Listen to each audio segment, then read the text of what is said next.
National Weather Service in Melbourne has issued a severe thunderstorm warning for southeastern Orange County and east central Florida, north central Osceola County and east central Florida until 6:45 p.m. Eastern Standard Time.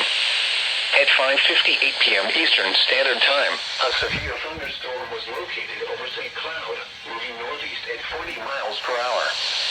Hazard, 60 miles per hour wind gusts. Source, radar indicated.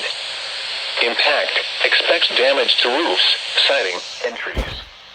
Locations impacted include Orlando, Kissimmee, St. Cloud, Wedgefield, and Orlando International Airport. For your protection, move to an interior room on the lowest floor of a building.